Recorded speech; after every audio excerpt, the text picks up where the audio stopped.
નમસ્કાર, થર્ડ આઈ એક્સપ્રેસમાં તમારું સ્વાગત છે।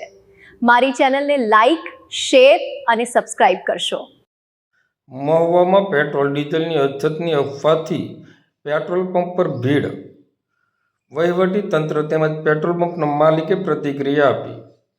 તારીખ 23/3/2026ને સોમવારના રાત્રિના 10:30 કલાકે મહુવા શહેરમાં પેટ્રોલ અને ડીઝલની અછતની અફવા અંગે અનેક પેટ્રોલ પંપ પર વાહન ચાલકોની લાંબી કતારો જોવા મળી હતી।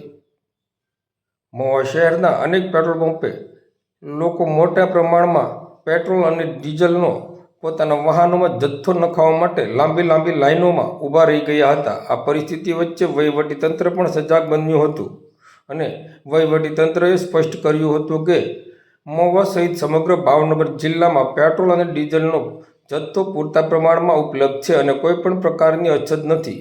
તંત્ર દ્વારા નાગરિકોને અપીલ કરવામાં આવી છે કે ખોટી અફવાઓ પર વિશ્વાસ ન રાખે અને બિનજરૂરી રીતે પેટ્રોલ પંપ પર ભીડ ન કરે। જોકે આ બાબતને લઈને પેટ્રોલ પંપના માલિકે પણ પ્રતિક્રિયા આપી હતી। હું ભૂપેન્દ્રભાઈ સોપારિયા, રિલાયન્સ પેટ્રોલિયમ મહુવાનો ઓનર છું। આજે ખોટી પેનિકને હિસાબે પેટ્રોલ અને ડીઝલ માટે લોકોએ ધસારો કરેલો અને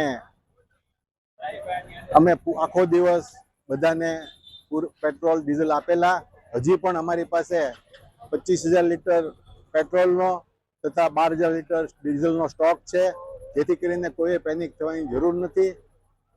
બધાને પૂરેપૂરું પેટ્રોલ અને ડીઝલ મળી રહેશે, તો કોઈએ પણ ઉતાવળ કરી અને દોડાદોડી કરવાની જરૂર નથી। સરકાર પણ એ બાબતમાં કહે છે કે ભાઈ અમે તમને પૂરેપૂરો પુરવઠો આપશું।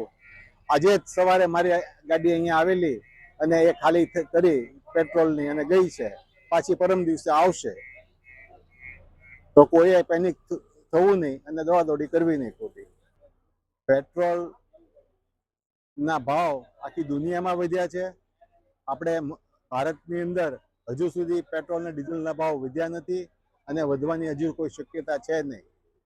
વાત પછી તમારી જે પેટ્રોલના સ્ટોક વિશેની, તો સરકાર પાસે એમ કહે છે હજી કે અમારી પાસે 70 દિવસનો સ્ટોક તો પડ્યો છે, તો પણ કઈ ખરાબ બીજી વધારે પોઝિશન થાય તો પણ 60 થી 70 દિવસ સુધી કોઈ પણ જાતનો પ્રોબ્લેમ થાય એવી કોઈ શક્યતા દેખાતી નથી અત્યારે।